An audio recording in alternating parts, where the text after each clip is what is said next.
Hi guys, good evening. Welcome back to my channel. ನಾನು ನಮ್ಮ mummy ಮನೆಗೆ ಬಂದಿದ್ದೆ ಮಾಲೂರಿಗೆ. ನಮ್ಮ ಮಮ್ಮಿ ಎತ್ಕೊಂಡು ಎಲ್ಲನೂ ಹೋಗೋಣ ಅಂತ ಹೇಳಿದ್ರು. ನಾನು ಎತ್ಕೊಂಡು ಎಲ್ಲಿದ್ಮಿ ಅಂತ ಕೇಳಿದೆ.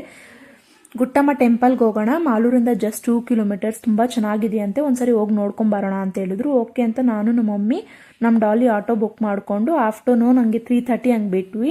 ಜಸ್ಟ್ 10 ಮಿನಿಟ್ಸಲ್ಲಿ ರೀಚ್ ಆಗಿಬಿಟ್ವಿ. ನಮ್ಮ ಮಮ್ಮಿ ಒಂದ್ಸರಿ ಕೋಲಾರ್ಗೆ ಹೋಗೋವಾಗ ಬಸ್ಸಲ್ಲಿ ಯಾರೋ ಬಜ್ಜಿ ಪಕ್ಕದಲ್ಲಿ ಕುತ್ಕೊಂಡಿದ್ರು.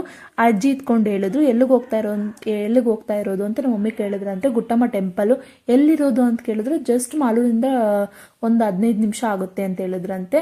ಅವ್ರು ಇಯರ್ಗೆ ಒಂದ್ಸರಿ ಬಂದು ಅಲ್ಲೇ ನಾನ್ ವೆಜ್ ಮಾಡಿಕೊಂಡು ತಿನ್ಕೊಂಡು ಹೋಗ್ತಾರಂತೆ.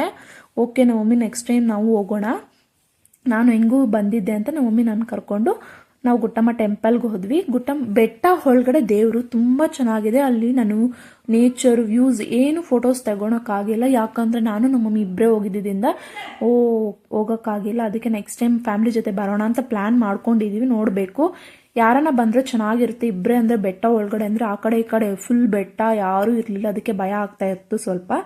ಓಕೆ, ನೆಕ್ಸ್ಟ್ ಟೈಮ್ ಪ್ಲ್ಯಾನ್ ಮಾಡ್ಕೊಂಡಿದ್ದೀವಿ, ಏನಾಗುತ್ತೋ ನೋಡಬೇಕು. ಅಲ್ಲಿಂದ ವಾಕೇಬಲ್ ಡಿಸ್ಟೆನ್ಸು ವೆಂಕಟರಮಣ ಸ್ವಾಮಿ ಟೆಂಪಲ್ಗೆ ಬಂದ್ವಿ. ಅಲ್ಲಿ ದರ್ಶನ ಮಾಡಿಕೊಂಡು ನಾನು ನಮ್ಮ ಮಮ್ಮಿ ಔಟ್ಸೈಡ್ ಬಂದ್ವಿ. ಅಲ್ಲಿ ಸ್ವಾಮಿಗಳೆಲ್ಲ ಅಲ್ಲೇ ಊಟ ಮಾಡಿಕೊಂಡು, ಏನೋ ಪೂಜೆ ಇತ್ತಂತೆ, ಅಲ್ಲಿ ಹೋಮ ಎಲ್ಲ ನಡೀತಾ ಇತ್ತು. ನಾವು ಅದೆಲ್ಲ ಆದಮೇಲೆ ಅವರು ಅಲ್ಲೇ ಊಟ ಮಾಡ್ಕೊಂಡು ತಿಂತಾ ಇದ್ರು. ನಾವು ಓಕೆ ಅಲ್ಲೆಲ್ಲ ಸುತ್ತಾಡ್ಕೊಂಡು ಇವನ್ನೆಲ್ಲ ನೋಡಿಕೊಂಡು ನಮ್ಮ ಡಾಲಿನ ಆಡಿಸ್ಕೊಂಡಿದ್ವಿ. ಅವ್ಳಿಗೂ ಏನೋ ಸ್ನ್ಯಾಕ್ಸ್ ಮನೆಯಿಂದನೇ ಸ್ನ್ಯಾಕ್ಸು ಊಟ ಎಲ್ಲ ತಂದಿದ್ವಿ. ಅವಳಿಗೆ ಮಾತ್ರ